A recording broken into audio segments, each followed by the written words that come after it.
श्रीगणेशाय नमः। श्रीसरस्वत्यै नमः। श्रीगुरुचरणकमलेभ्यो नमः। श्रीवेदपुरुषाय नमः।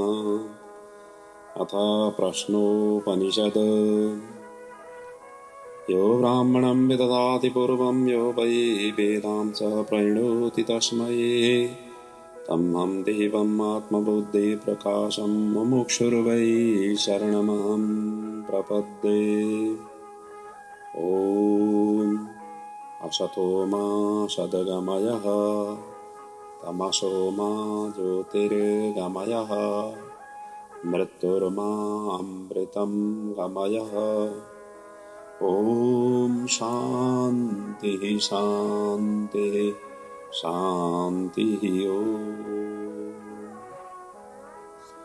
आइए हम प्रश्नोपनिषद के ऊपर में चिंतन मनन करते आ रहे हैं। आज हम 5वें प्रश्न भाग में प्रवेश हुए हैं। इसमें कुल 7 मंत्र है और यहाँ पर पिप्पलाद ऋषि ने 6 ऋषियों की जो ब्रह्म जिज्ञासा, परब्रह्म परमात्मा की जिज्ञासा के प्रश्न पूछे जाने पर क्रमशः सभी ऋषियों के उत्तर एक एक भाग में उन्होंने उत्तर दिया। इसलिए ये प्रश्नोपनिषद में 6 भाग में ये वर्णित है।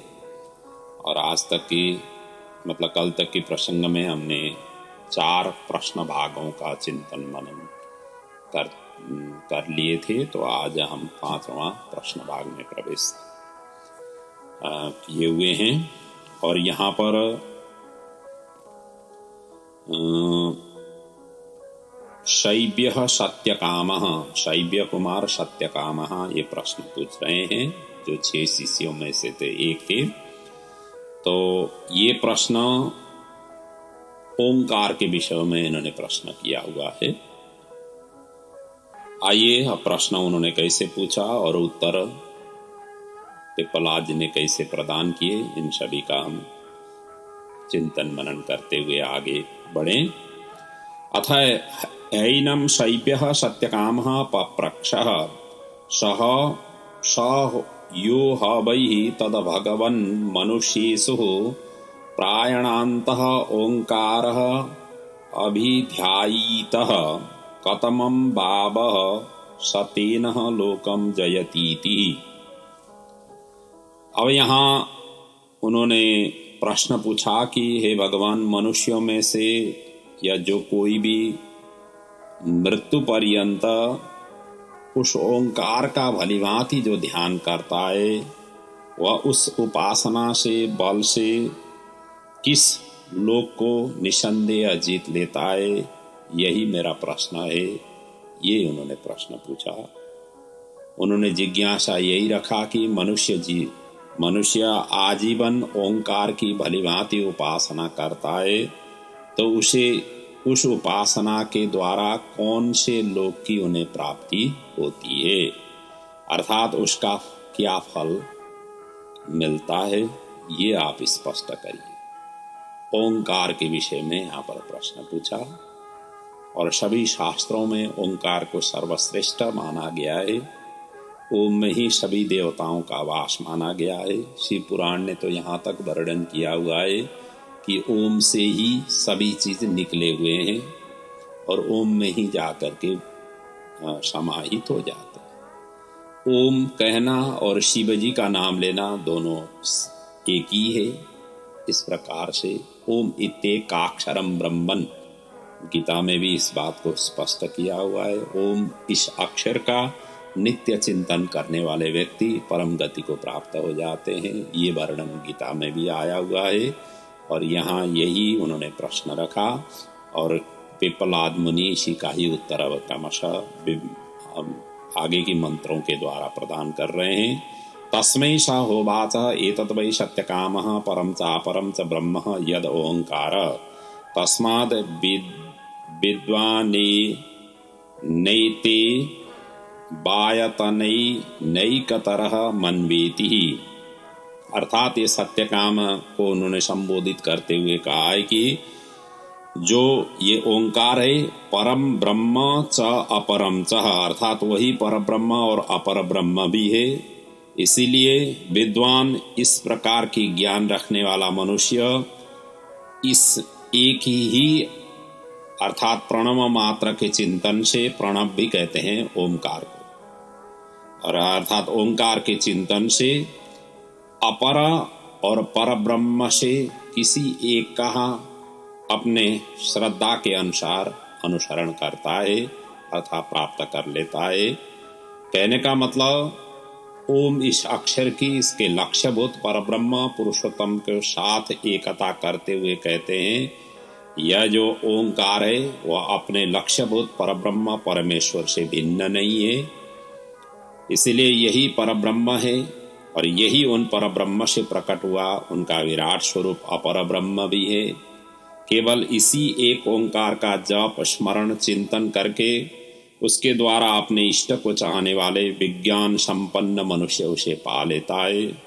भाव यही है कि जो मनुष्य परमेश्वर के विराट स्वरूप इस जगत के ऐश्वर्यमय किसी भी अंग को प्राप्त करने की इच्छा से ओंकार की उपासना करता है, वह अपनी भावना के अनुसार विराट स्वरूप परमेश्वर के किसी एक अंग को प्राप्त करता है। और जो इसके अंतर्यामी आत्मा पूर्ण ब्रह्म परमेश्वर को लक्ष्य बना करके उसके पाने के लिए निष्काम भाव से इसकी उपासना करता है तो वह पर ब्रह्म पुरुषोत्तम को पा लेता है।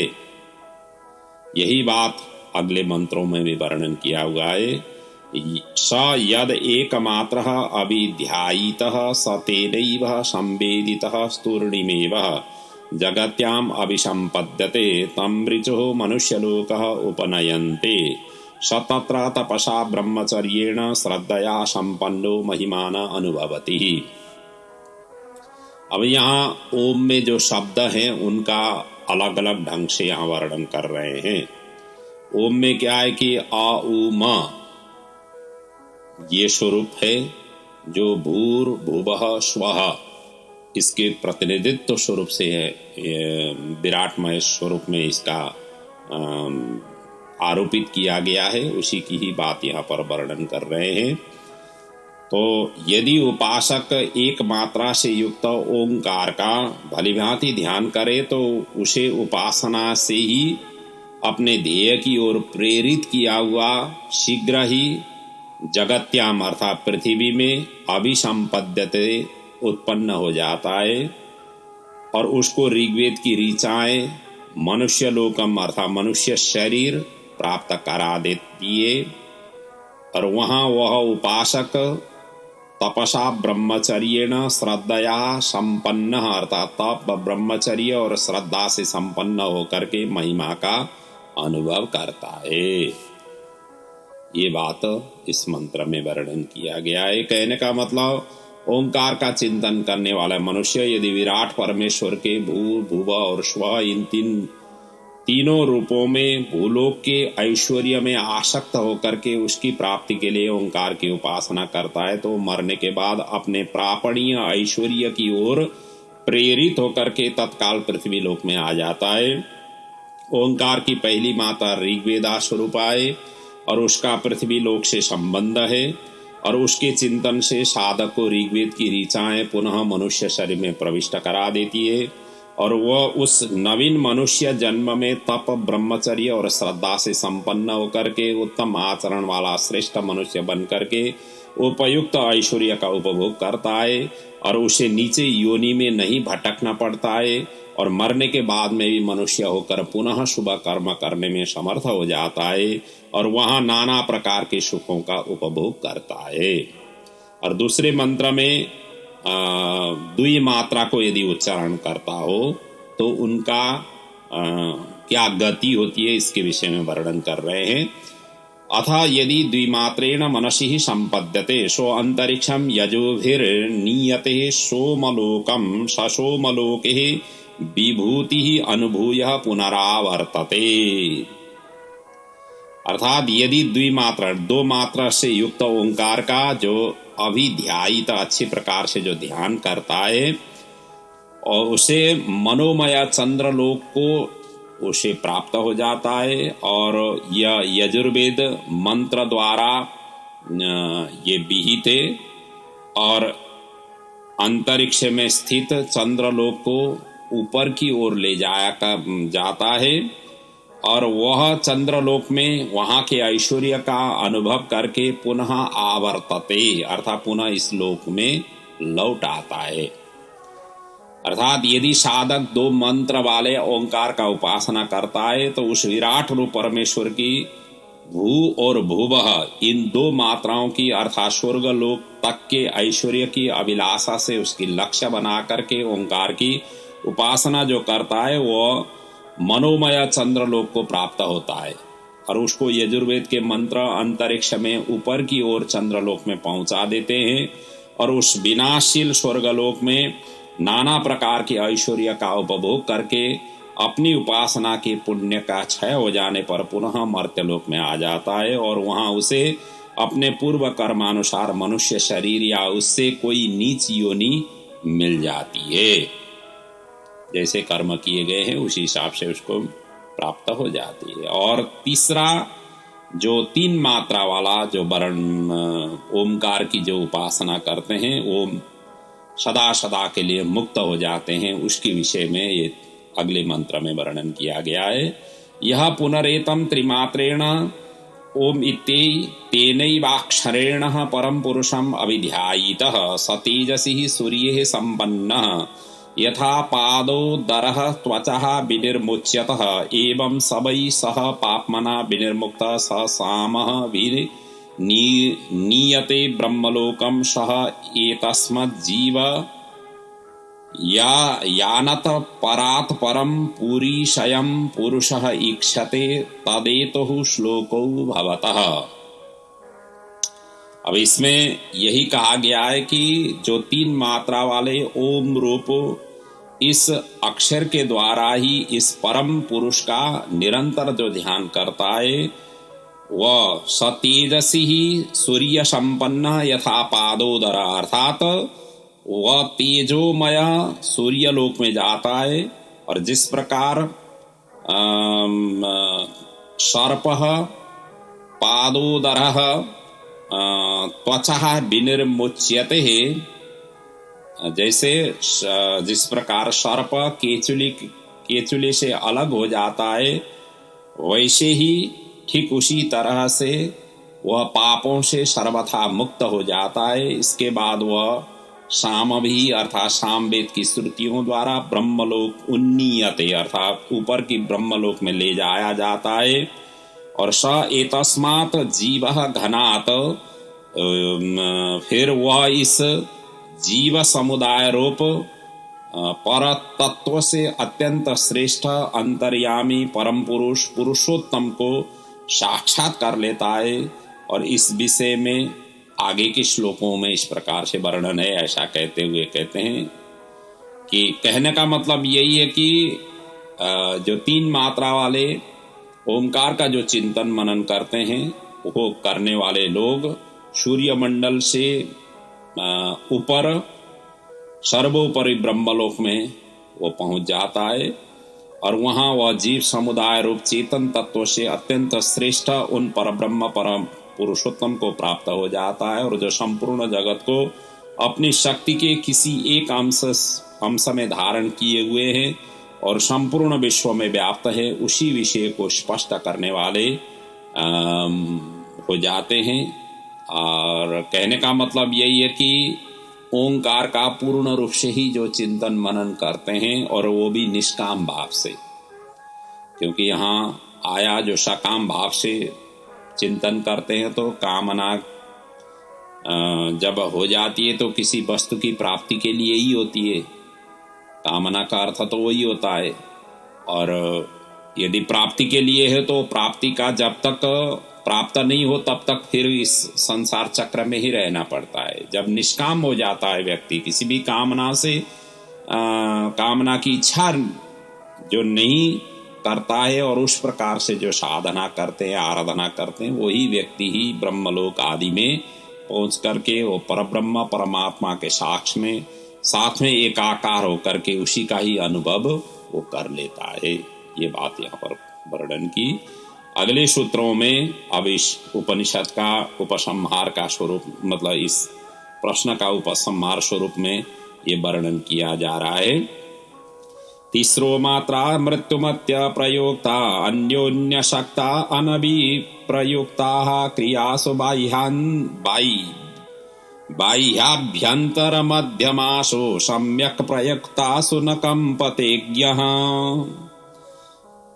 तीसरो मात्रा अन्योन्यः शक्तः प्रयुक्तः अनभिप्रयुक्तः मृत्युमयः बाह्याभ्यंतर मध्यमासु क्रियासु सम्यक प्रयुक्तासु यह न कंपते।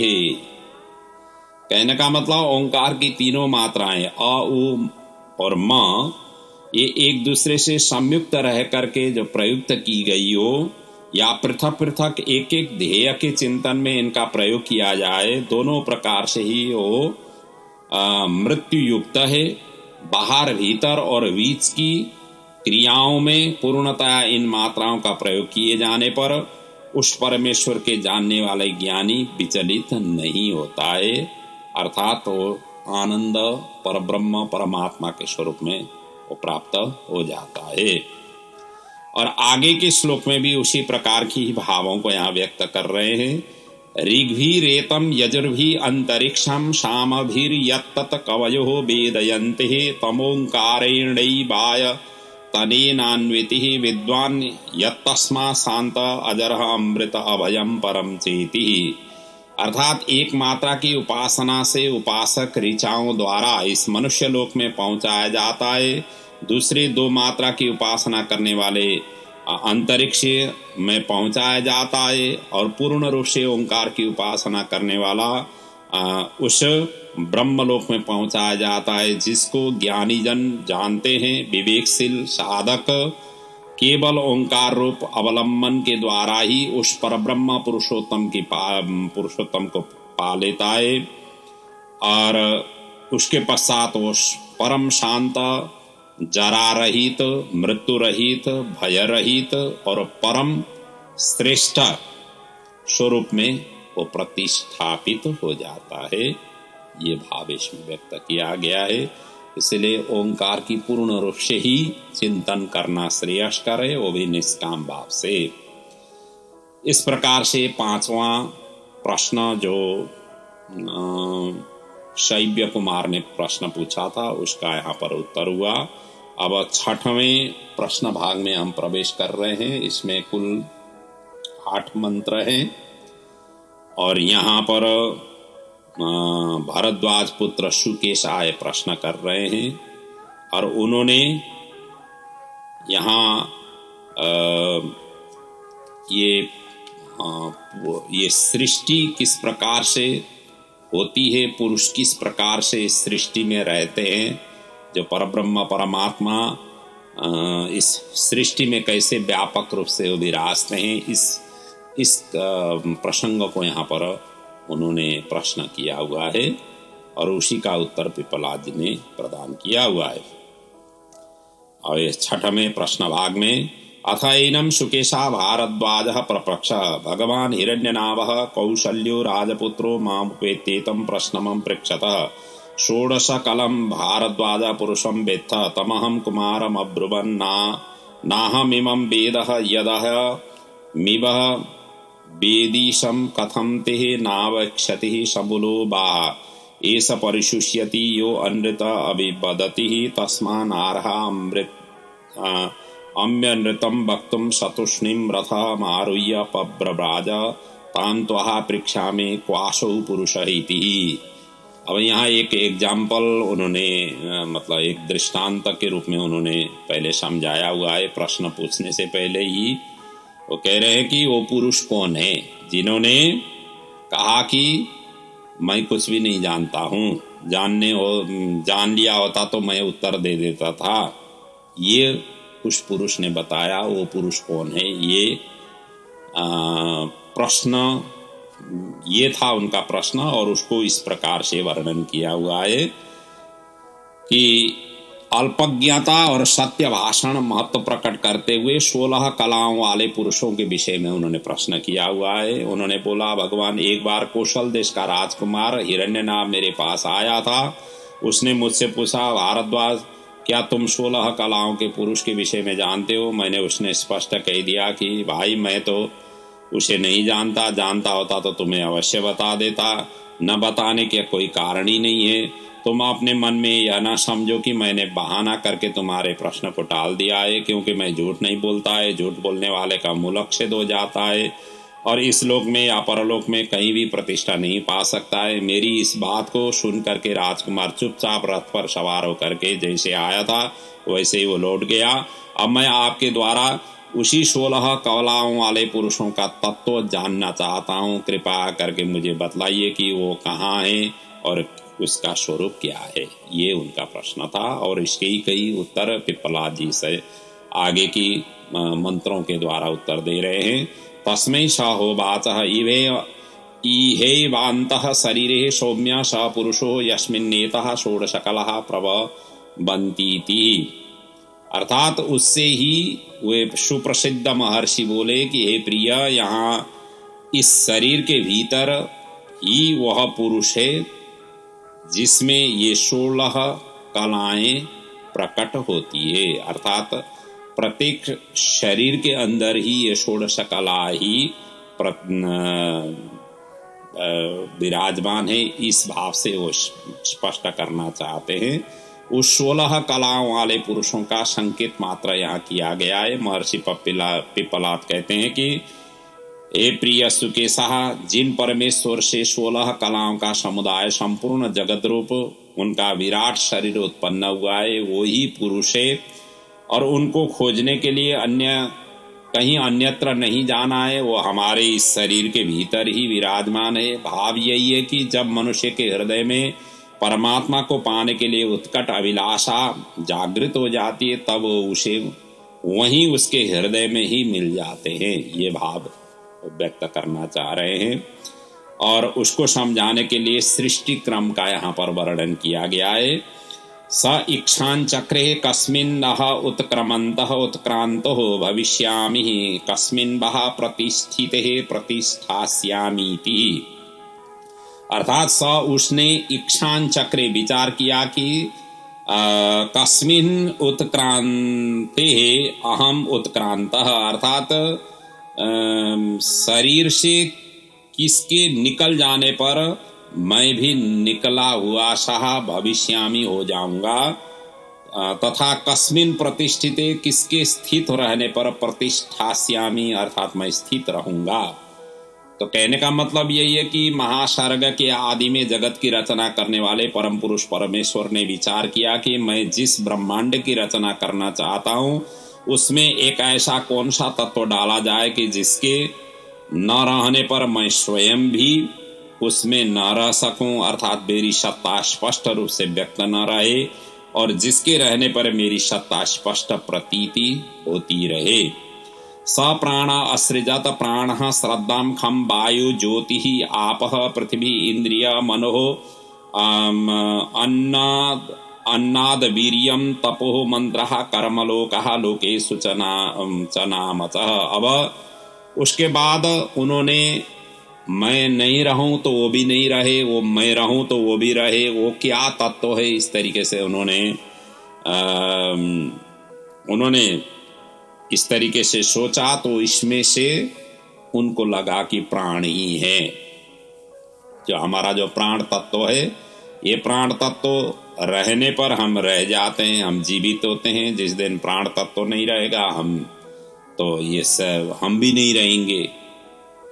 इसीलिए सबसे पहले उन्होंने प्राण की सृजना की और प्राण से ही सभी चीज का उत्पन्न हुआ। इस बात को यहाँ इस मंत्र के द्वारा वर्णन कर रहे हैं।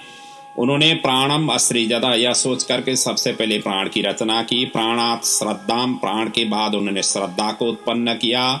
खम वायु ज्योति आपह पृथ्वी, उसके बाद उन्होंने क्रमशः आकाश वायु तेज जल और पृथ्वी ये पंच महाभूत को प्रकट किए। फिर मन इंद्रिय मन सहित अंतःकरण चतुष्टय के उन्होंने सृष्टि की और फिर इंद्रिय समुदाय की भी उत्पन्न की, जो कर्म इंद्रिया ज्ञान इंद्रिया हैं उनकी उत्पन्न की। उसके पश्चात अन्नम अन्नात वीर्यम, उसके पश्चात अन्न को उन्होंने उत्पन्न किया और अन्न से ही वीर्य की रचना हुई, क्योंकि भोजन करने से ही ये सारा रस शरीर से शरीर में प्राप्त हो जाता है, वीर्य की रचना हुई।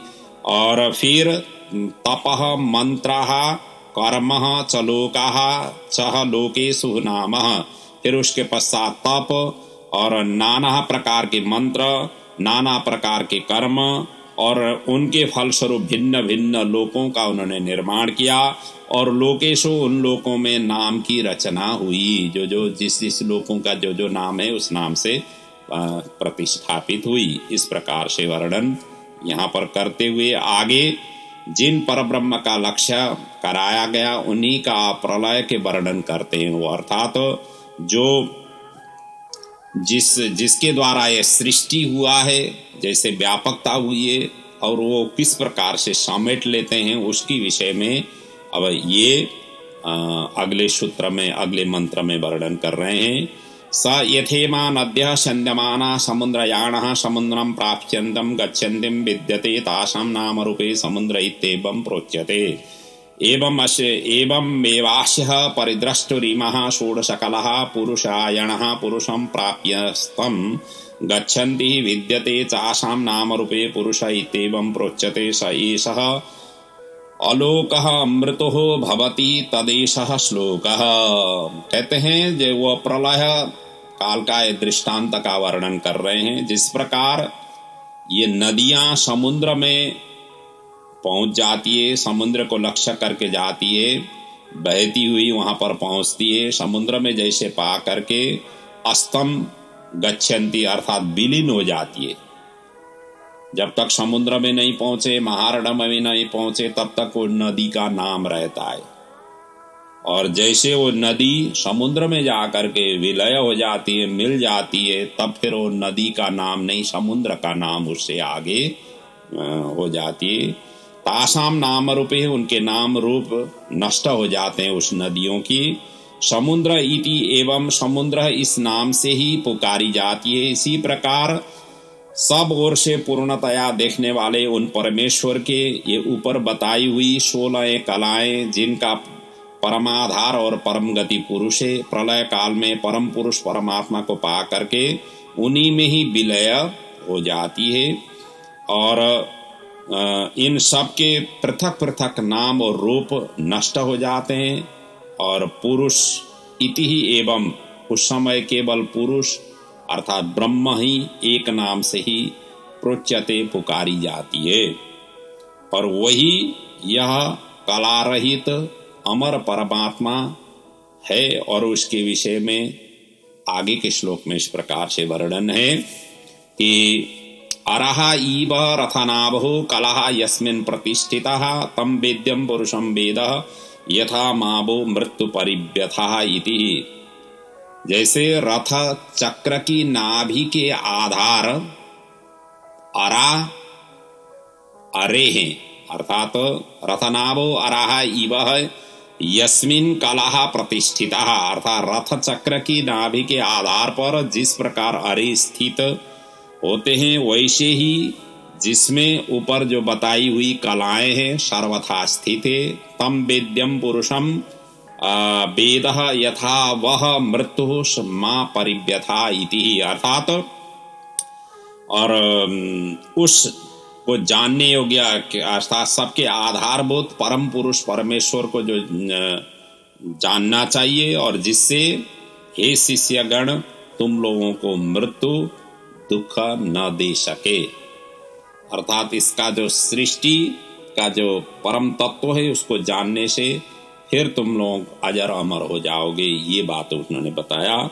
और आगे के श्लोक में कहते हैं तान हो बाचई ताद अवेद बाह मेतत परम ब्रह्म वेद नातः परमः स्थिति।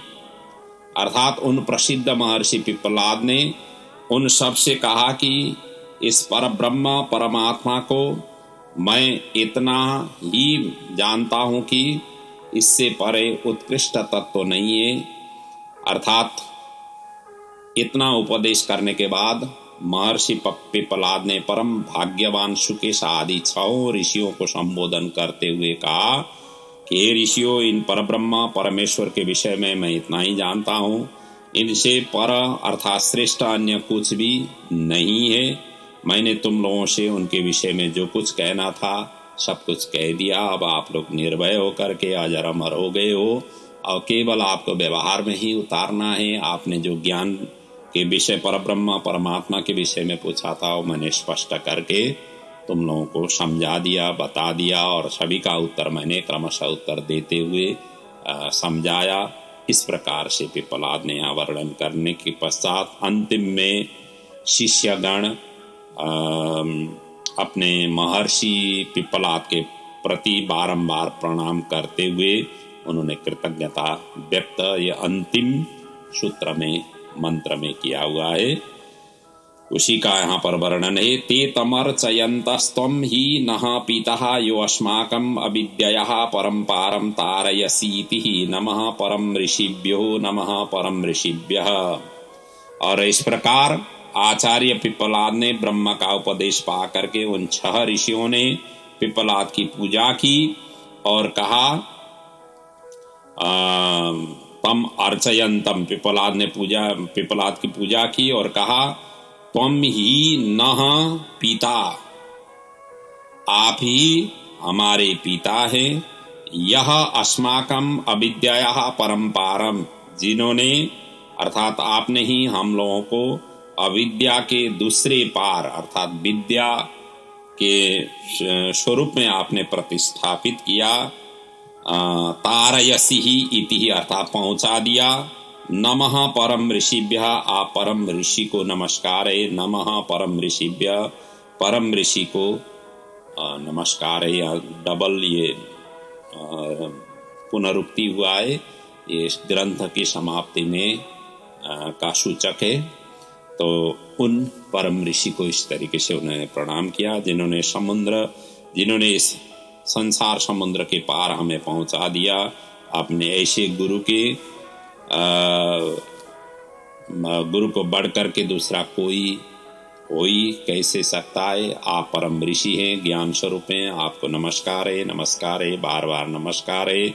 इस प्रकार से उन्होंने अंतिम में कृतज्ञता व्यक्त करते हुए पिप्पलाद को विशेष रूप से उन्होंने कृतज्ञता व्यक्त की। और इसी के साथ में ये अथर्ववेदीय में वर्णित पिप्पलाद शाखा के ब्राह्मण भाग के अंतर्गत वर्णित ये प्रश्नोपनिषद का प्रसंग को यहाँ पर पूर्ण किया हुआ है। और इस प्रश्नोपनिषद के जो भी विषय वस्तु था, जो भी चिंतन मनन हुआ और जिस प्रकार से यहाँ पर वर्णन हुआ, इन सभी को ज्ञान लेते हुए अपना जीवन धन्य बने और प्रभु परमात्मा की उपासना आराधना साधना करने के लिए सभी सहायक बने। यही प्रभु परमात्मा से प्रार्थना करते हुए आप सभी ने अपना अमूल्य समय दे करके इन सभी का श्रवण किया, चिंतन मनन किया और आगे जा कर के कभी पुस्तक की ही अध्ययन करने का सौभाग्य आप सभी को प्राप्त हो तो उस समय आपके लिए सहज और सरल होगा। इन सभी भावों को मन में रखते हुए आप तक पहुंचाने की मैंने कोशिश की। मैं कोई विशिष्ट विद्वान नहीं हूँ, केवल अपने से जो बड़े विद्वान आचार्य हैं उनके ही चिंतन मनन की प्रसंगों को आप तक पहुंचाने की मैंने कोशिश की और आशा है आप सभी इससे लाभान्वित तो करके अपना जीवन धन्य बनाएं। प्रभु परमात्मा की अनन्य कृपा आप और आपके परिवार में निरंतर रहे, यही प्रभु के चरणों में वंदन प्रार्थना सहित इस उपनिषद को यहाँ पर प्रणाम करते हुए मैं भी आप सभी से विदा लेता हूँ। ओम पूर्णमदः पूर्णमिदं पूर्णात् पूर्णमुदच्यते पूर्णस्य पूर्णमादाय पूर्णमेवावशिष्यते। ओम शांति शांति शांति। ओम।